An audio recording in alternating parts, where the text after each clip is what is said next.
اعوذ باللہ من الشیطان الرجیم، بسم اللہ الرحمن الرحیم۔ عائشہ اسلامک ہسٹری کی پیاری بہنوں اور بھائیوں، السلام علیکم ورحمۃ اللہ وبرکاتہ۔ تمام تعریفیں اللہ کے لیے، وہی نیک لوگوں کا ولی ہے۔ میں گواہی دیتی ہوں کہ اللہ کے سوا کوئی معبود برحق نہیں، وہ یکتا ہے، اس کا کوئی شریک نہیں۔ اور میں یہ بھی گواہی دیتی ہوں کہ ہمارے نبی حضرت محمد مصطفیٰ صلی اللہ علیہ وآلہ وسلم اللہ کے بندے اور آخری رسول ہیں۔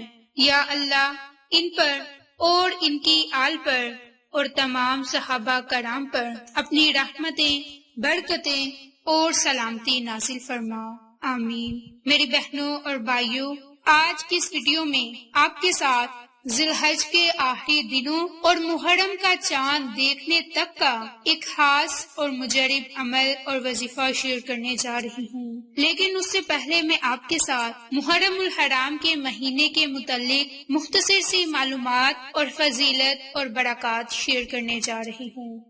اسلام میں سن ہجری کا آغاز نبی پاک صلی اللہ علیہ وآلہ وسلم کے مکہ مکرمہ سے مدینہ منورہ کی طرف ہجرت کی مناسبت سے ہوا۔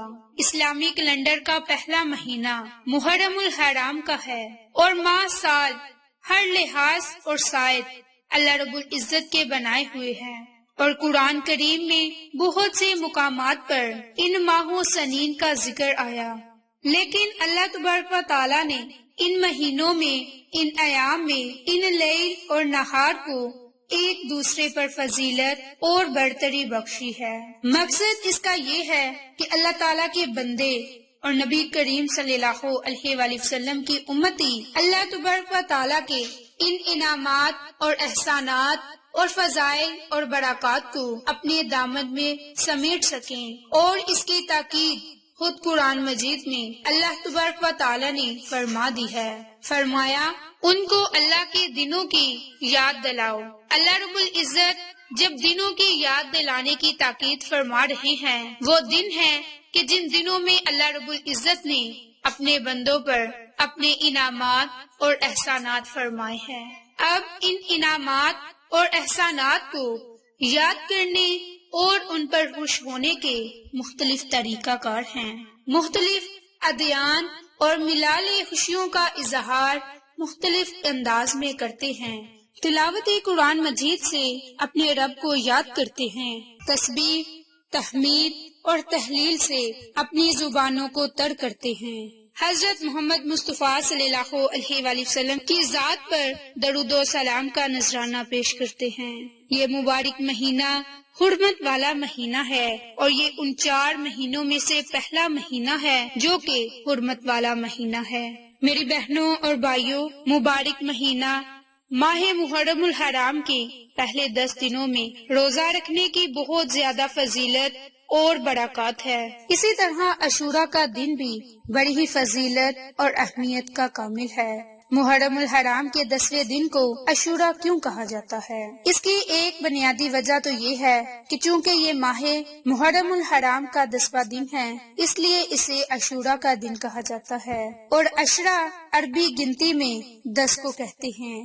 کو جو فضیلتیں اور کرامات عطا فرمائی، ان میں سے یہ 10 فضیلت اور کرامات کے ہیں، اس لیے بھی انہیں عاشوراء کا دن کہا جاتا ہے۔ میری بہنوں اور بھائیوں، اس ماہ مبارک کی بہت زیادہ فضیلت ہے، بہت ہی زیادہ برکات ہیں۔ تو جو آج کا عمل، آج کا وظیفہ آپ کے ساتھ شیئر کرنے جا رہی ہوں، یہ عمل خاص طور پر آپ نے رزق کے لیے کرنا ہے۔ صرف اور صرف 33 مرتبہ آپ نے یہ قرآنی کلمات پڑھنے ہیں۔ اگر آپ کھڑے ہیں تو بیٹھنے سے پہلے آپ کو دولت کے ڈھیر آپ کے گھر لگ جائیں گے۔ اگر بیٹھے ہیں تو بیٹھنے سے پہلے ہی رب کریم آپ کے نصیب کو بدل دے گا، کیونکہ رزق میں برکت کا یہ وظیفہ ہے۔ اس عمل کی برکت سے آپ کے رزق میں بے پناہ اضافہ ہوگا۔ آپ نے اللہ پر کامل یقین رکھتے ہوئے اس عمل کو کرنا ہے۔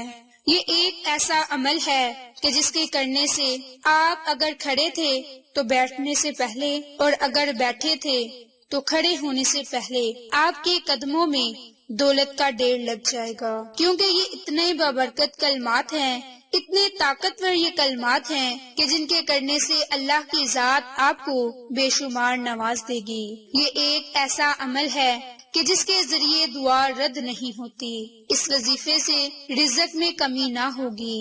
نبی پاک صلی اللہ علیہ وآلہ وسلم کا ارشاد ہے کہ یہ آیت ایسی آیت ہے کہ دعا کبھی رد نہیں کی جا سکتی۔ دن کے کسی بھی محسوس حصے میں تنہائی میں بیٹھ جائیں اور 2 رکعت نماز نوافل پڑھیں، پھر دعا کے لیے ہاتھ اٹھا دیں اور ان قرآنی کلمات کو پڑھ کر رب کریم سے دعا مانگے۔ میری بہنوں اور بھائیوں، یہ عمل، یہ وظیفہ آپ نے ماہ محرم الحرام کا چاند دیکھنے سے پہلے تک اور چاند دیکھ کر بھی آپ اس عمل کو، اس وظیفے کو کر سکتے ہیں۔ اور یہ عمل آپ ذی الحج کے آخری دنوں سے شروع کر لیں اور رات کے وقت یا پھر دن کے وقت 2 رکعت نماز نوافل پڑھیں اور اس کے بعد 33 مرتبہ آیت الکرسی کے یہ کلمات ضرور پڑھیں۔ اللہ لا الہ الا هو الحی القیوم۔ ان قرآنی کلمات کو، آیت کے الفاظ کو آپ نے پڑھنے سے پہلے 3 مرتبہ درود پاک پڑھنا ہے۔ درود پاک پڑھنے کے بعد آپ نے اللہ لا الہ الا هو الحی القیوم 33 مرتبہ ان قرآنی کلمات کو پڑھنا ہے۔ آخر میں بھی درود پاک پڑھیں اور اس کے بعد اللہ رب العزت کی ذات سے دعا مانگنے کے لیے ہاتھ اٹھا لیں۔ انشاءاللہ اللہ پاک اتنا عطا فرمائیں گے کہ حاجتیں پوری ہو جائیں گی۔ اللہ کی ذات بے شمار رزق عطا فرمائے گی۔ میری بہنوں اور بھائیوں، یہ آیت الکرسی کی فضیلت ہے کہ جس کی فضیلت میں نبی پاک صلی اللہ علیہ وآلہ وسلم سے صحیح حدیث میں ہے کہ کتاب اللہ میں یہ آیت سب سے افضل آیت ہے۔ ابی بن کعب رضی اللہ عنہ بیان کرتے ہیں کہ نبی پاک صلی اللہ علیہ وآلہ وسلم نے ان سے سوال کیا کہ کتاب اللہ میں سب سے عظیم آیت کون سی ہے؟ تو وہ کہنے لگے کہ اللہ اور اللہ کا رسول ہی بہتر جانتا ہے۔ یہ سوال آپ نے کئی بار دہرایا اور پھر فرمانے لگے کہ وہ آیت الکرسی ہے۔ تو آپ نے فرمایا کہ اے ابو منذر، تمہیں علم مبارک ہو، اس ذات کی قسم جس کے ہاتھ میں میری جان ہے، اس آیت کی زبان اور ہونٹ ہوں گے، عرش کے پائے کے ہاں اللہ تعالیٰ کی پاکی بیان کر رہی ہوگی۔ تو میری بہنوں اور بھائیوں، یہ عمل آپ نے ذی الحج کے آخری دنوں سے لے کر محرم کا چاند دیکھنے تک کرنا ہے، اور صرف 33 مرتبہ آپ نے آیت الکرسی کے ان کلمات کو پڑھ کر رب کریم سے رو رو کر نہایت عاجزی اور انکساری کے ساتھ دعا مانگنی ہے۔ انشاءاللہ اس عمل کی برکت سے رب کریم آپ کے رزق کی تمام تنگ دستیوں کو ختم فرما دے گا، مالی پریشانیوں کو ختم فرما دے گا، کیونکہ یہ عمل خاص طور پر رزق کے لیے ہے جو آپ نے ذی الحج کے آخری دن اور محرم کے چاند تک اس عمل کو ضرور کرنا ہے۔ میری بہنوں اور بھائیوں، آپ کو یہ ہماری ویڈیو پسند آئے تو اسے لائک، شیئر اینڈ سبسکرائب کریں۔ جزاک اللہ۔